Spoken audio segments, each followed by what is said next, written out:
Today's lesson is Benchmark 3 review. We're going to be doing this in class today, April 11th. And because a good part of you are going to miss class, I just wanted to make sure if you wanted to look at it, you could. The first page here is on finding slope. And remember how you count slope, rise over run, look at your lines, decide whether they're positive or negative. And in the second two examples, the one with the two ordered pairs, you're going to use your formula m equals y2 minus y1. And then on the second one, you're going to rearrange your equation and put it into slope-intercept form, y equals mx plus b. So here are two quadratic equations that are graphed, and I'm asking you what are these solutions. So you need to look at the graphs and figure out what the solutions are. Of course, solutions are where it hits the x-axis.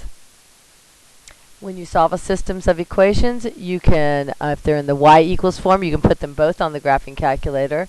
And there, under G-solve, there is a button that says intersection point, and it will give you the ordered pair that solves it.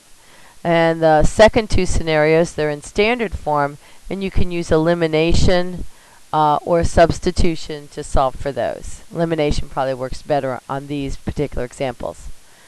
And also remember there's three possible answers for a system of equations. If the lines are parallel and they never cross, then it's a no solution. If the line is exactly the same line, then it is infinitely many solutions. This is a problem you haven't seen much of before. Here you see a ray on the coordinate plane, and you're asking what is the domain. You need to remember what are the x values, and you're looking at what are the possible x values in this graph. And looking at the second one, you're thinking what is the range. You should know how to write the range of a quadratic equation. Again, you can use the graphing calculator for these. Y equals 2x minus 4, and then you hit G-solve and root. And on the second one, you can FOIL it first if you want, or you can just go ahead and put it in as is. The calculator will draw it as a parabola and give you the two roots. Here, you need to graph the line, f of x is equal to x minus 4, and then write the new line, what would happen if we translate it 4 units up and then flip it. So, and if your parent graphs y equals 2x plus 2 and it turns into 1/2 x minus 3, can you describe what happened to that line? Did it get more shallow? Did it get steeper? Did the y-intercept change? Did it slide up or down? Here we have function notation. F of x is equal to 2x squared plus 5x minus 3. And then I'm asking you two different questions. What is f of negative 2? So if you'll remember, what you need to do there is plug in your negative 2 into every place on the right-hand side of the equal sign that has an x, and plug it in and get your answer. And then you do the exact same thing with positive 5. It is two different answers. Remember how to simplify radicals. You factor out your perfect squares. It's only the perfect square gets out from under the radical sign. And then if you have exponents on variables, even exponents are divisible by 2. And the odd ones, you take the biggest even number in it, divide it by 2, and then a variable is left under the radical.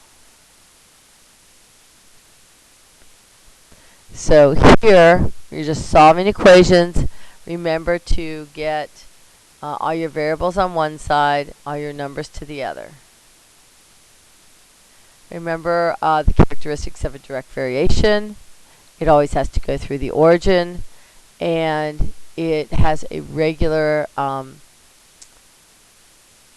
either y equals 2x or y equals 1/2 x. It should be regular for every set of ordered pairs. So you can look at the patterns in these, figure out which one is direct and which one is inverse. Remember, direct variation form is y equals kx, k being the constant. And inverse variation form is xy equals k, or y equals k over x. And the thing you know about inverse variation is that anytime you multiply your x and your y, you should always get the same thing as in here. So this is the one that has to be inverse. Again, this is one that you may not have seen before. You need to understand what domain and range is. So think about it, and if you have a question, you can bring it to class tomorrow. That's it. Enjoy your studying.